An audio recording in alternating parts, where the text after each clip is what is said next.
Assalamualaikum warahmatullahi wabarakatuh. Pada pagi hari ini, saya akan menyampaikan materi pertama dalam mata kuliah keperawatan komunitas, yaitu tentang konsep keperawatan komunitas.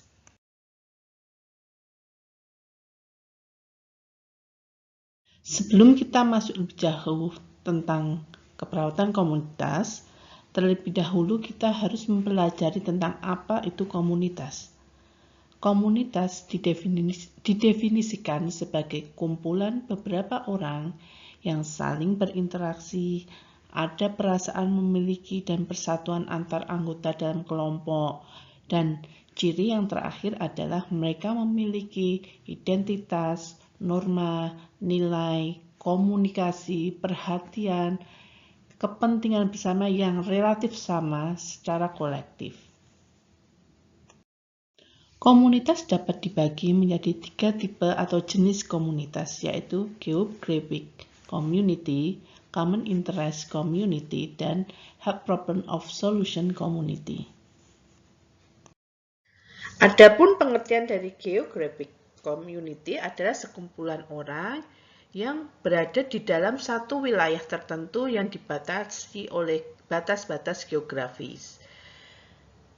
Batas-batas geografis ini dapat berupa batas antar daerah ataupun batas terkait iklim, mata pencaharian, tipe daerah, misalnya daerah rural, daerah suburban atau urban, dan atau juga bisa dibatasi oleh dinamika pergerakan pada masyarakat. Contohnya di Kota Semarang. Silahkan Anda nanti melihat lagi gambaran terkait Kota Semarang untuk data-data Geographic Community. Common Interest Community. Ini merupakan sekumpulan orang walaupun mereka berada tersebar luas secara geografis, namun mereka memiliki minat atau tujuan yang mengikat sebagai anggota dari kumpulan tersebut. Jadi dimungkinkan mereka tidak dibatasi dalam satu daerah tertentu. Bisa jadi mereka tinggal di daerah-daerah yang berbeda, namun yang menjadi titik poin di sini adalah mereka mempunyai satu tujuan yang sama. Seperti contohnya kasus pandemik COVID di Indonesia, setiap daerah mempunyai kebijakan masing-masing untuk mencegah atau menurunkan angka morbiditas dan mortalitas akibat COVID. Misalnya Jateng, mereka mempunyai program Jogo Tonggo, atau provinsi lain mungkin menerapkan pembatasan daerah atau lockdown dengan istilah-istilah yang lain. Namun, walaupun tiap provinsi mempunyai nama program yang berbeda, namun mereka mempunyai satu tujuan, yaitu menurunkan atau mencegah pandemik COVID. Tipe Health Problem of Solution Community didefinisikan sebagai sekelompok orang yang berkumpul untuk memecahkan masalah yang berdampak pada kehidupan mereka. Sebagai contoh adalah kumpulan dari KPAI, kemudian Departemen Pendidikan, Departemen Kesehatan, LSM, sekolah dan media massa telah bersatu untuk menciptakan kesadaran publik tentang bahaya bullying dan mempromosikan perilaku anti-bullying.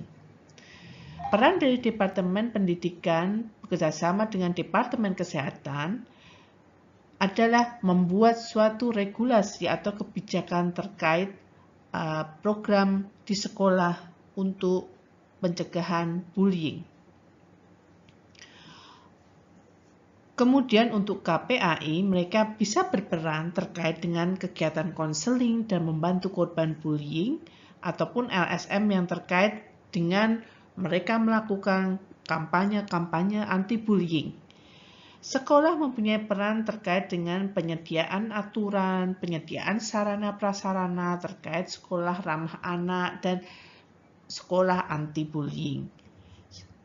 Di satu sisi, media massa, baik itu elektronik, cetak, dapat menginformasikan apa saja bahaya dari bullying pada anak-anak baik untuk saat ini dan di masa datang. Kalau kita melihat di sini adalah adanya sinergi antar semua pihak untuk memberantas perilaku bullying. Setelah kita berbicara terkait apa itu komunitas, kita berbicara tentang apa itu populasi. Populasi mengacu pada sekumpulan orang yang menempati suatu wilayah dan berbagi satu atau mungkin lebih dari beberapa karakteristik, di mana dimungkinkan bahwa orang-orang tersebut tidak selalu berinteraksi secara langsung satu dengan yang lainnya, dan kadang-kala mereka tidak mempunyai rasa memiliki dalam kelompok itu. Namun, populasi juga dapat ditentukan atau didefinisikan berdasarkan geografisnya, seperti populasi Indonesia, populasi Kota Semarang, dan lain sebagainya. Selain itu juga, populasi juga dapat ditentukan oleh kualitas atau karakteristik yang sama. Karakteristik umum dapat berupa segala sesuatu yang berhubungan dengan kesehatan seperti usia, jenis kelamin, ras, kelas sosial, dan lain sebagainya. Pemilihan populasi ini berguna dalam kesehatan komunitas untuk studi epidemiologi dan untuk mengumpulkan data-data demografis sebagai salah satu tujuan dalam perencanaan kesehatan. Misalnya, populasi tunawisma yang menjadi sasaran intervensi kita. Kita akan melihat dulu apa itu karakteristik umum dari populasi tunawisma yang kita ambil. Dan dari situ kita akan melihat seperti apa atau mungkin seperti yang bagaimana karakteristik dari populasi ini yang akan mempengaruhi kesehatan tunawisma yang akan kita lakukan perawatan, dan ini akan menjadi fokus utama dari intervensi kita. Populasi kita berbicara terkait dengan agregat. Agregat ini lebih menunjukkan pada populasi yang mempunyai spesifikasi problem tersendiri yang mungkin tidak akan ditemukan pada populasi yang sama. Misalnya, agregat lansia dengan diabetes mellitus. Jika kita berbicara tentang populasi, karakteristik lansia mempunyai beberapa persamaan. Salah satunya adalah adanya permasalahan terkait penuaan. Namun, apabila kita berbicara tentang agregat, maka permasalahan spesifik akan muncul seperti lansia dengan diabetes mellitus. Mereka mempunyai permasalahan terkait luka diabetes, pengaturan nutrisi yang lebih ketat, medikasi, dan masalah-masalah lainnya di mana itu tidak dimiliki oleh populasi lansia pada umumnya. Ketika kita berbicara terkait keperawatan komunitas, tentunya kita harus melihat lagi tentang konsep kesehatan. Tentu Anda masih ingat tentang rentang sehat dan sakit yang kita pelajari pada semester-semester awal. Nah, kita tahu bahwa dalam rentang sehat sakit kita mengenal kondisi di mana individu tersebut bisa bergerak secara dinamis dari wellness ke illness ataupun sebaliknya dari illness ke wellness. Namun, yang perlu kita perhatikan di sini bahwa rentang sehat sakit ini tidak hanya terjadi untuk individu saja, tapi juga untuk keluarga dan komunitas. Misalnya, ketika saat perawat berbicara tentang keluarga yang disfungsional, mereka dalam konteks rentang sehat sakit pada keluarga. Keluarga itu akan mengalami permasalahan-permasalahan terkait disfungsional pada keluarganya, dari ringan sampai dengan berat. Ataupun keluarga itu sudah mencapai wellness, yang mungkin bisa digambarkan sebagai keluarga yang menunjukkan banyak karakteristik kesehatan yang positif, seperti komunikasi yang efektif dan resolusi konflik yang baik antar anggota keluarga, serta kemampuan untuk bekerja sama dan menggunakan sumber daya yang tepat.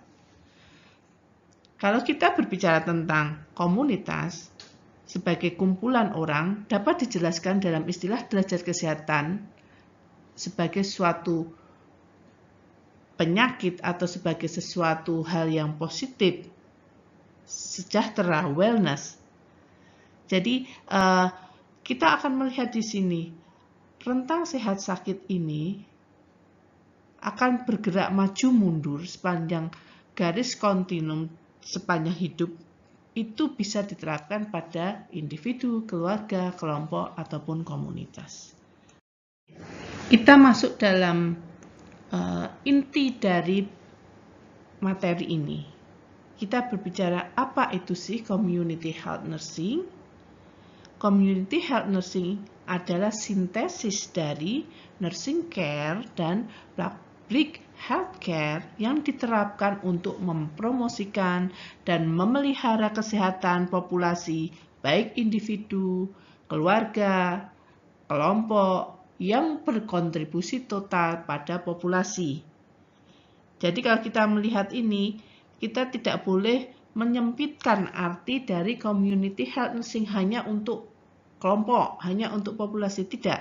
Mereka bergerak dalam satu koridor yang luas dari individu sampai dengan populasi yang besar. Dan fokus dari CHN ini adalah terutama khususnya adalah pada pencegahan dan promosi kesehatan.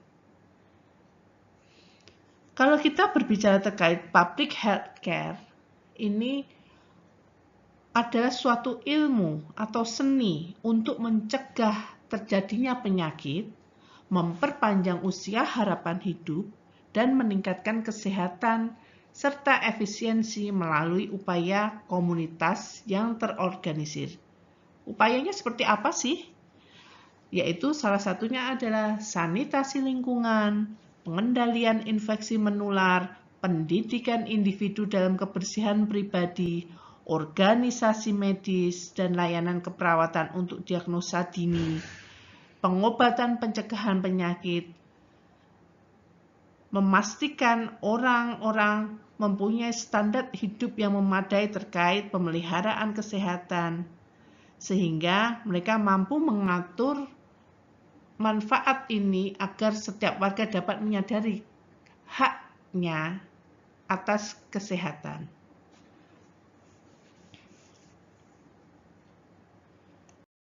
Kita lihat di sini ada dua hal yang menjadi titik poin dari CHN, yaitu community health dan public health. Kalau kita lihat di sini, community health lebih menekankan pada identifikasi kebutuhan dan perlindungan dan peningkatan kesehatan secara kolektif dalam suatu geografis daerah yang sudah ditentukan. Sedangkan public health adalah kegiatan yang dilakukan oleh masyarakat untuk menjamin kondisi orang itu tetap menjadi bisa sehat. Dan kita telah belajar tadi di slide sebelumnya bahwa community health nursing ini adalah gabungan kesemuanya, baik itu community health, public health. Jadi kesemuanya ini tercover dalam CHN. Dalam CHN tentunya kita harus memegang prinsip-prinsip etik dasar keperawatan komunitas. Ada 6 etik di sini yang akan saya sampaikan, yaitu salah satunya adalah benefisiensi, yaitu bagaimana intervensi kita, asuhan keperawatan kita bermanfaat bagi klien yang kita lakukan perawatan. Jangan sampai kita memandang klien itu sebagai objek intervensi dan bukan subjek intervensi. Diharapkan semua yang kita berikan sebagai seorang perawat yang melakukan asuhan keperawatan itu akan bermanfaat bagi klien, yaitu bisa meningkatkan kesehatannya lebih optimal. Non-malefisiensi ini jangan sampai asuhan keperawatan yang kita berikan memberikan dampak negatif bagi klien, seperti memperparah penyakit klien ataupun menyebabkan kematian klien. Otonomi dalam keperawatan komunitas, kita selalu melihat ada sisi-sisi yang menarik dari keperawatan komunitas ini, bahwa klien ini mempunyai hak otonomi yang lebih besar kalau kita bandingkan dengan klien yang dirawat di rumah sakit. Mereka mampu menolak atau menerima asuhan keperawatan yang kita berikan. Karena kita di sini mempunyai level yang sejajar antara perawat dan klien. Seperti Anderson bilang, community as partner, kita sejajar di sini. Kemudian fidelity and veracity, di sini kita harus selalu dapat menjaga kerahasiaan semua terkait masalah dalam keluarga, masalah dalam komunitas, medical record kalau memang ada masalah-masalah kesehatan yang terjadi pada klien.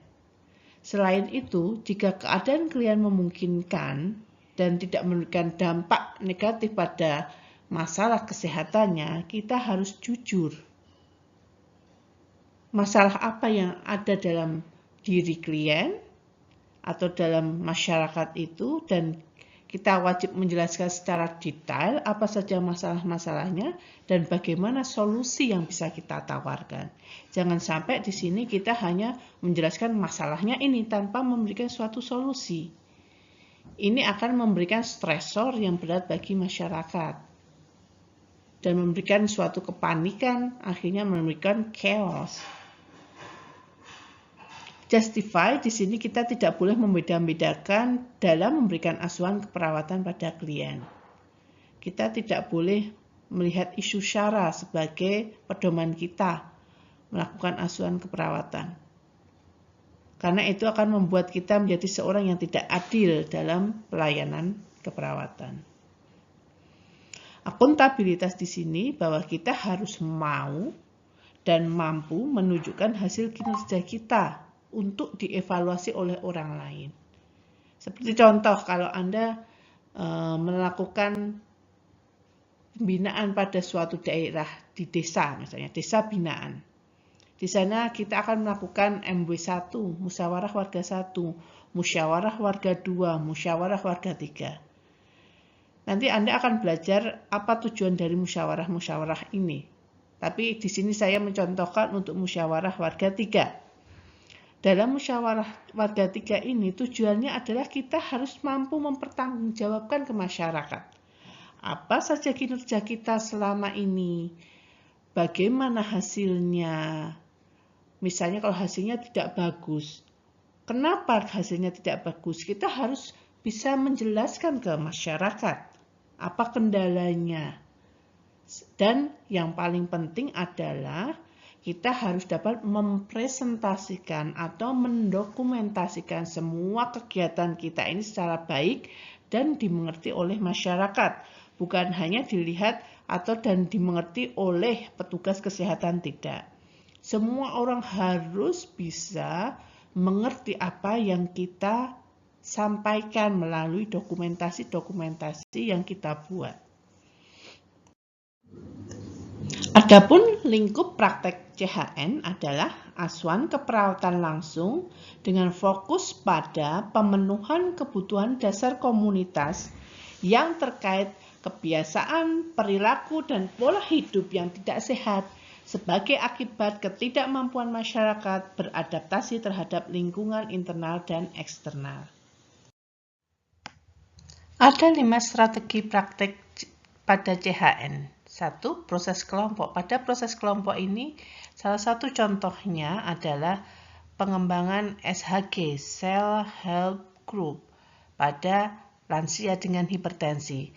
Di dalam kegiatan SHG ini, klien memegang kunci peranan penting dalam kegiatan ini. Mereka mampu dalam memfasilitasi atau men-sharingkan pengalaman ataupun memberikan solusi terkait masalah hipertensi yang mereka derita. Jadi dalam self-help group ini, kelompok secara mandiri menyampaikan apa yang menjadi permasalahan, dan kelompok sendiri yang akan memberikan solusi apa yang harus dilakukan oleh anggota yang lain. Bagaimana peran dari perawat? Peran perawat di sini hanya sebagai fasilitator. Dia bukan sebagai expert yang selalu memberikan solusi terkait permasalahan-permasalahan yang ada. Kemudian yang kedua adalah pendidikan kesehatan. Pendidikan kesehatan adalah suatu transfer informasi, baik informasi itu berupa pengetahuan ataupun sikap ataupun praktek terkait kesehatan.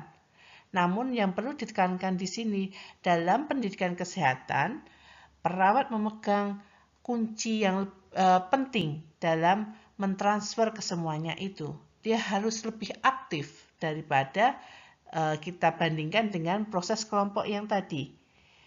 Sedangkan klien di sini sebagai penerima, walaupun dia juga aktif, namun perannya masih di bawah level dari perawat itu sendiri. Mereka walaupun sudah melakukan kegiatan berdiskusi, mereka masih bisa saling memberikan feedback. Tapi kunci di sini yang megang adalah perawat itu sendiri. Bagaimana dia mampu memberikan informasi itu secara tepat guna, secara tepat kepada kliennya. Maka dalam pendidikan kesehatan, sebelum dia melakukan pendidikan kesehatan, perawat wajib mengetahui bagaimana karakteristik dari klien saya nanti. Dia harus mempelajari itu. Sehingga dia akan mampu menyampaikan pendapatnya, menyampaikan informasinya sesuai dengan karakteristik dari kliennya. Dia mampu menggunakan media yang baik yang sesuai dengan kliennya. Ketiga, terkait intervensi keperawatan. Intervensi keperawatan di sini bagaimana perawat mampu memenuhi kebutuhan biopsikososial spiritual dari klien dengan menggunakan prinsip-prinsip keperawatan. Bisa menggunakan terapi modalitas ataupun terapi-terapi keperawatan yang ada dalam artikel-artikel keperawatan. Namun di sini yang perlu ditekankan adalah intervensi ini adalah lebih intervensi yang bersifat promotif dan preventif. Kemudian kerjasama. Kerjasama atau kemitraan ini adalah menempatkan perawat dengan profesi yang lain sejajar. Bagaimana kita bermitra? Apa yang menjadi tanggung jawabmu? Apa yang menjadi tanggung jawab saya? Sehingga jelas mereka apa yang menjadi tanggung jawab masing-masing. Dan ini bertujuan untuk meningkatkan kesehatan atau derajat kesehatan dari klien kita. Pemberdayaan di sini akan sedikit berbeda.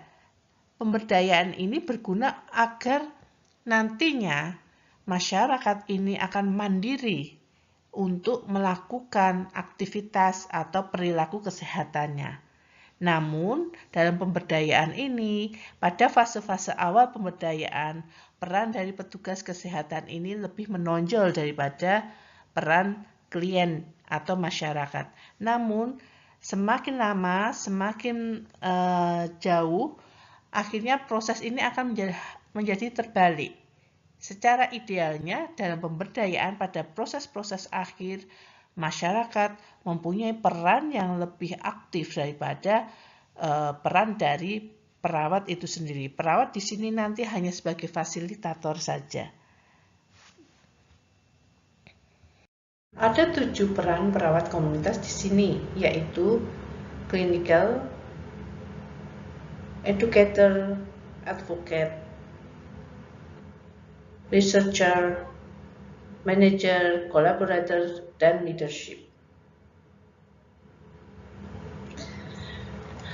Peran sebagai seorang clinical tidak terlepas dari peran perawat sebagai care provider, di mana peran perawat harus mempertimbangkan 3 hal utama dalam perannya sebagai seorang care provider, yaitu holism, fokus pada wellness, dan mempunyai skill expansion. Perawat dalam praktek asuhan keperawatannya harus mempertimbangkan kebutuhan biopsikososial spiritual dari klien. Dan khususnya terkait keperawatan komunitas, selain mempertimbangkan KDM dari klien, perawat juga harus mempertimbangkan dinamika sistem di masyarakat yang sangat mempengaruhi kesehatan kelompok, keluarga, dan individu. Perawat komunitas harus mengidentifikasi orang, program, dan lembaga yang tertarik untuk mencapai tingkat awareness yang lebih tinggi dan bekerja dengan mereka untuk mencapai itu dan mempertahankan perilaku yang lebih baik. Peran klinisi dalam keperawatan berbasis populasi juga membutuhkan keterampilan dalam kolaborasi dengan konsumen dan profesional yang lain. Penggunaan epidemiologi dan biostatistik, organisasi komunitas, pengembangan, penelitian, evaluasi program, administrasi, kepemimpinan, dan mampu mempengaruhi perubahan. Peran sebagai edukator, perawat harus mampu memfasilitasi dalam proses pembelajaran pada klien melalui pemberian informasi kesehatan yang dibutuhkan oleh klien, baik itu pengetahuan, sikap, dan keterampilan yang dibutuhkan oleh klien. Advokat. Seringkali perawat menjumpai klien mengalami frustasi, bingung, dan tidak mampu mengatasi permasalahan yang muncul dalam sistem di masyarakat. Perawat kesehatan komunitas harus bertindak sebagai pembela klien, membela tujuan mereka, dan bertindak atas nama mereka.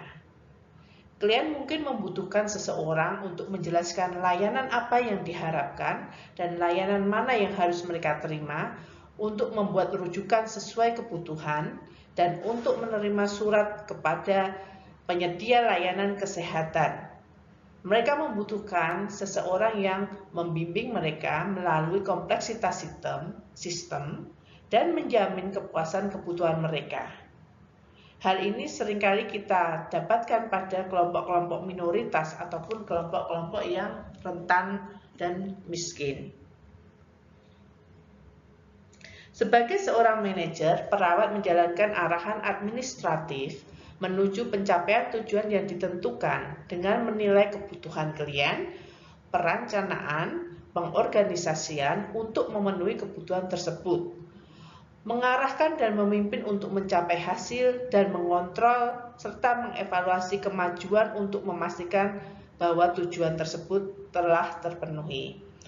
Perawat berfungsi sebagai manajer saat mengawasi perawatan klien sebagai manajer kasus, mengawasi staf tambahan, mengelola beban kasus, menjalankan klinik, atau melaksanakan proyek penilaian kebutuhan kesehatan masyarakat.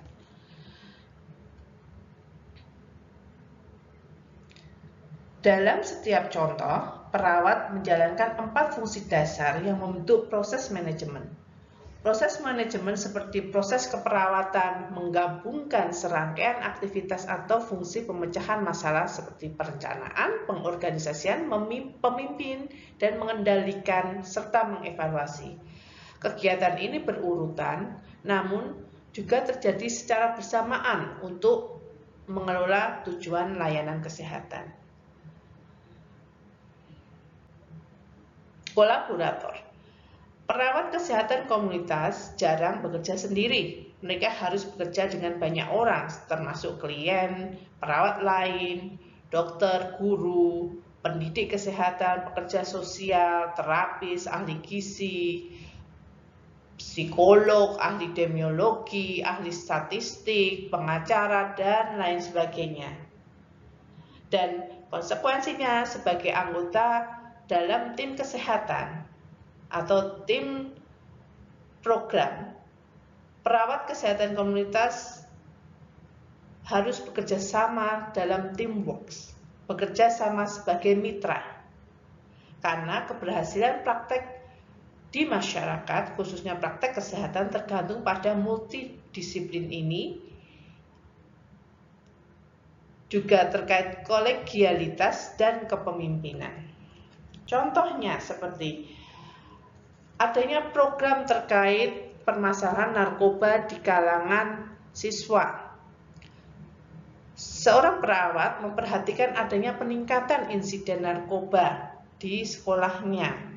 Dia membuat program konseling setelah melakukan perencanaan dan mendiskusikannya dengan siswa, guru, orang tua, psikolog, dan mungkin pusat rehabilitasi. Sehingga dari sini terlihat bahwa peran perawat di sini mampu dia untuk menjadi kolaborator bagi petugas-petugas yang lain atau stakeholder yang lain. Leadership. Peran kepemimpinan berfokus pada bagaimana dia mampu menjadi agen perubahan. Sebagai seorang pemimpin, perawat harus memulai perubahan secara positif untuk mempengaruhi kesehatan masyarakat. Mereka juga harus berusaha mempengaruhi orang untuk berpikir dan berperilaku berbeda tentang kesehatan mereka dan faktor-faktor yang berkontribusi padanya. Misalnya, seorang perawat kesehatan memulai rehabilitasi atau program rehabilitasi di penjara pada beberapa WBP, termasuk pengembangan harga diri, konseling karir, ataupun penempatan kerja yang tujuannya adalah membantu WBP itu ketika keluar dari penjara, dia mampu produktif. Sebagai seorang researcher, perawat kesehatan komunitas terlibat dalam kegiatan investigasi, pengumpulan, dan analisis data untuk memecahkan masalah dan meningkatkan praktek kesehatan di masyarakat. Ada dua komponen utama dalam praktek CHN, yaitu promosi kesehatan dan pencegahan masalah kesehatan. Promosi kesehatan didefinisikan sebagai tindakan yang terkait dengan gaya hidup dan pilihan yang bertujuan untuk menjaga atau meningkatkan kesehatan individu, keluarga, populasi, dan komunitas.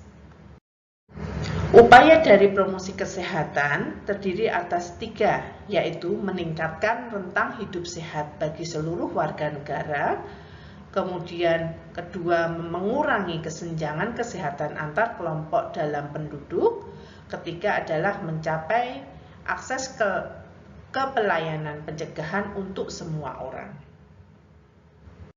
Adapun program dari promosi kesehatan lebih menitikberatkan pada upaya pendidikan kesehatan. Beberapa contoh terkait pendidikan kesehatan yaitu seperti pendidikan kesehatan tentang aktivitas fisik dan kebugaran, nutrisi, anti rokok, mengajarkan bahaya nafsa pada remaja, perencanaan keluarga, kesehatan mental dan gangguan mental, perilaku victimization dan bullying, atau program pendidikan berbasis komunitas yang lainnya.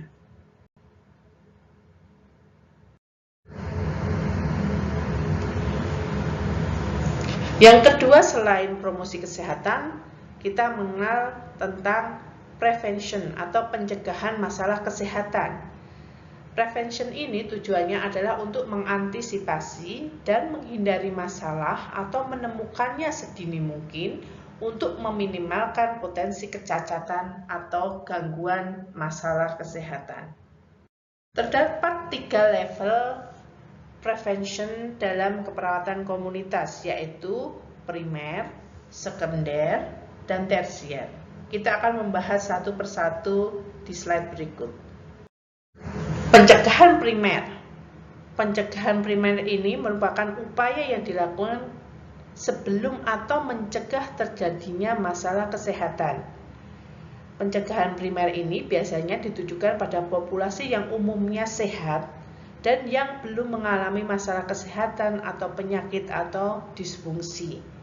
Contohnya, kegiatan yang bisa dilakukan adalah konseling genetik, imunisasi, pola hidup sehat, dan gaya hidup sehat, juga termasuk mendorong orang lanjut usia untuk memasang atau menggunakan pengaman dalam rumah, misalnya pegangan di bak mandi, pegangan tangan di tangga, untuk mencegah cedera.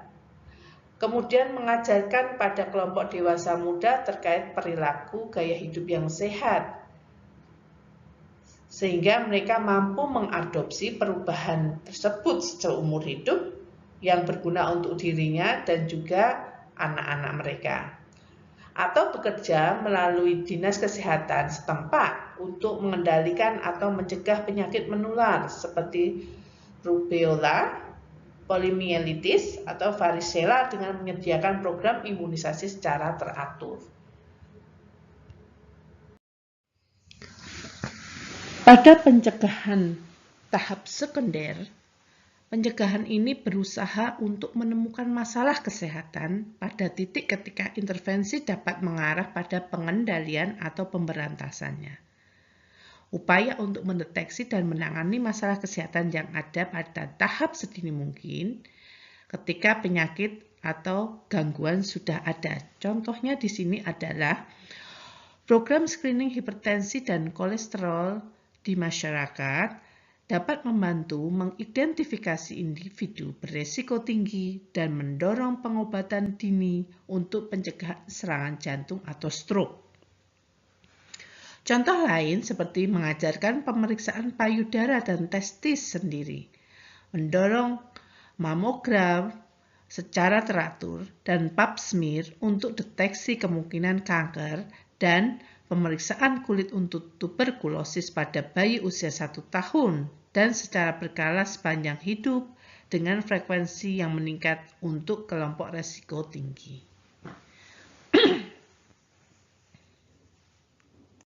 Pada pencegahan tersier, dilakukan upaya untuk mengurangi luas atau keparahan masalah kesehatan ke tingkat serendah mungkin sehingga meminimalkan kecacatan dan memulihkan atau mempertahankan fungsi. Contohnya di sini adalah perawatan dan rehabilitasi pada orang-orang stroke untuk mengurangi gangguan atau komplikasi, program latihan postmasektomi untuk mengembalikan body image, dan manajemen diabetes untuk mengurangi masalah yang timbul akibat DM. Ada 8 karakteristik keperawatan kesehatan masyarakat. 1. Klien atau unit perawatan adalah sebagai sebuah populasi.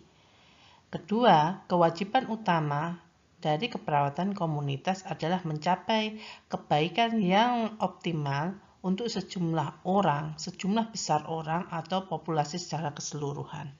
Ketiga, proses yang digunakan oleh perawat kesehatan masyarakat dengan melakukan kerja bersama klien sebagai mitra yang setara. Keempat, pencegahan primer menjadi prioritas dalam memilih kegiatan intervensi yang sesuai. Kelima, memilih strategi yang menciptakan kondisi lingkungan, sosial, dan ekonomi yang sehat di mana populasi dapat berkembang menjadi fokus utama dari keperawatan komunitas. Kewajiban untuk secara aktif menjangkau semua orang yang mungkin memperoleh manfaat dari suatu kegiatan pelayanan keperawatan tertentu. 7. Pengembangan atau penggunaan sumber daya yang tersedia secara optimal untuk memastikan peningkatan kesehatan penduduk secara keseluruhan adalah elemen kunci dari praktek keperawatan komunitas. Kedelapan, kolaborasi dengan berbagai profesi, organisasi, entitas yang lain adalah cara yang paling efektif untuk mempromosikan dan melindungi kesehatan masyarakat. Terima kasih.